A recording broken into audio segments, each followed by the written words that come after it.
So Sigewinne has been released and there's already huge debates going on about her. Some say she's good, some say she's terrible.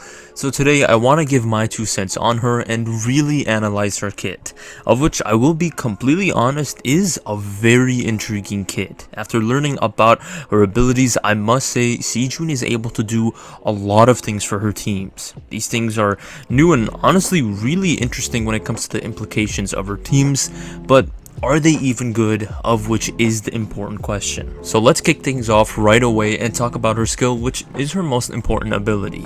When used, Sigewinne will summon a bubble that's able to deal hydro damage to enemies, as well as heal her entire team except for herself. The only time when she's able to heal herself is when her skill will end, and it'll give her back a lot of HP. Now these things occur when you tap the skill, but the skill can actually be held, and when you hold the skill, the bubble will actually become bigger, likewise increasing the amount of healing and damage the bubble will deal. However, the bubble doesn't always stay at this size the entire time. Instead, each time the bubble will actually hit enemies, it will reduce and once more also reduce the amount of healing and damage it will be able to output. A neat ability of her skill is that when a large bubble hits an enemy, if the enemy is small, it can actually entrap them for a decent amount of time. Additionally, her skill will create source water droplets, which are the droplets Neuvillette uses to perform his charge attacks. If Sigewinne comes into contact with them, she will gain a bond of life, and once they're cleared, she will regain a certain amount of energy. Regarding her burst, the best way I can describe it is that it's basically a mini version of Neuvillette's charge attack.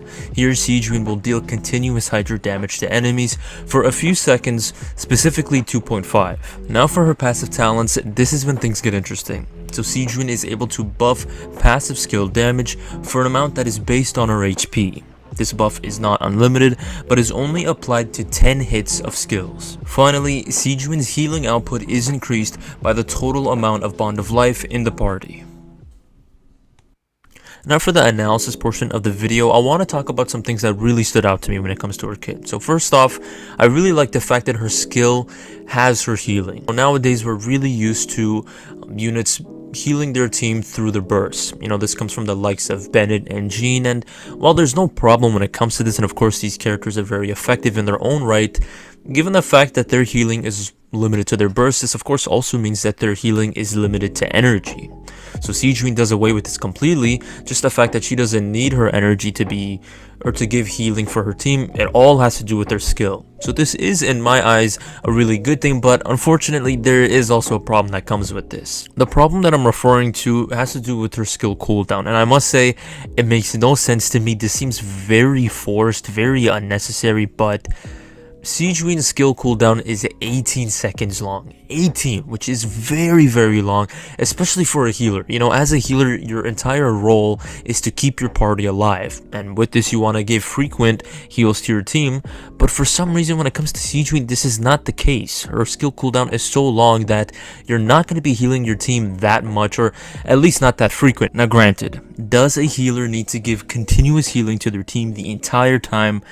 Of course not. There's multiple healers in Genshin where they don't give healing the entire time and they're still very good, but no doubt the healer should still give a frequent amount of healing to their team. And when it comes to Sigewinne, this is simply not the case. Given that her cooldown is so long, you're only gonna get healing every now and then, and so much so that you can almost call her healing rare. This also creates the problem of a lack of hydro application. Given that her skill is so infrequent, you're not going to be able to perform hydro reactions with just her. Instead, you're going to need another hydro user on top of Sigewinne, which is a huge stark contrast from the likes of Kokomi.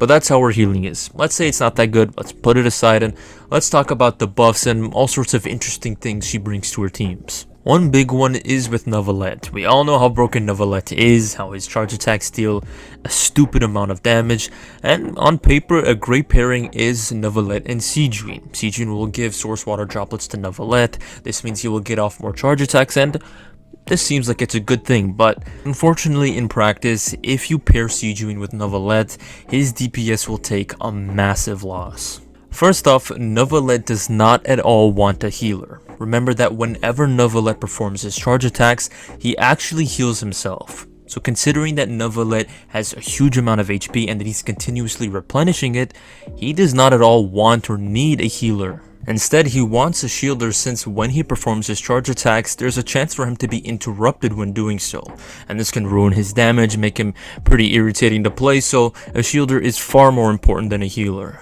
Another big problem has to do with DPS. If you pair Sigewinne with Neuvillette, his DPS output will be so much more lower than it normally is, and this all has to do with his passive talent. Remember the talent where if you perform a Hydra reaction, he gains a charge attack bonus? Remember that for the third Hydra reaction performed, he gains a massive charge attack bonus in comparison to his first and second.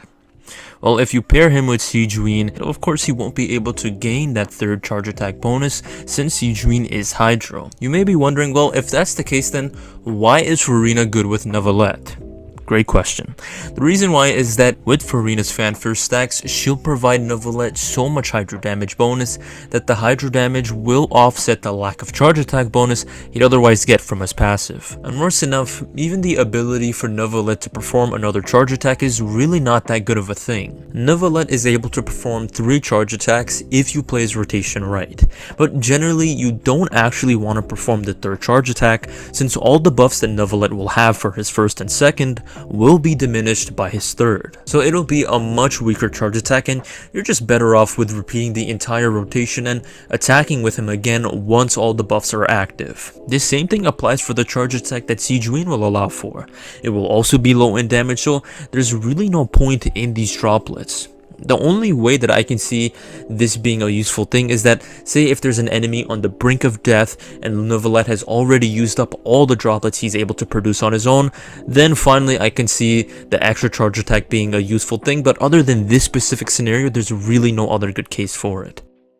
Now on the topic of our skill damage bonus, I gotta say it's a good concept, but unfortunately just the way that the devs made it, it is just undercooked. It is way too restricted. 10 is way too low of a number. It should no doubt be higher, and even just the fact that it's a passive damage skill increaser, I really don't understand why the developers made this so restricted when the fact is that the healer market is very competitive. Just with the likes of Bennett, he makes healers really in a difficult situation just because he's so good. He gives so much attack to his team that really for him to be replaced, all these other healers have to be far better than him. And Furina in a sense has done this just because with her fanfare stacks, she's made all the other old team-wide healers far better than they are before. So because of these two things, for a healer to actually be worthwhile to pull and use, they now have to give some really good buffs and really significant buffs to their teams. Yes, skill damage is a really good thing, and there's all sorts of sub DPSs that use their skill off field for their damage, like Chiori. With only 10 hits, that's really low. It should have been, let's say, 20 or even higher, and perhaps it should not have even been off field. Perhaps it should have just been a skill damage increase to begin with, just so that Sigewinne is actually a competitive and worthwhile unit to get when it comes to supports. So in conclusion, Sigewinne is just too problematic of a character. I don't like to say this, but like the developers have just restricted her way too much. I really can't see what point they were trying to prove or make with these restrictions, what they were trying to do with her, but with the way that she is currently, I can't recommend her. I would really just recommend to just save up, use the current healers you're using already, since she's really no upgrade from them at all. This is my take on Sigewinne, and I'd love to know, do you guys agree with me? Do you think that she's problematic? Do you think she's good? Please let me know all these things in the comments. And with that, thank you all for watching. Take care, and thank you all for watching once again.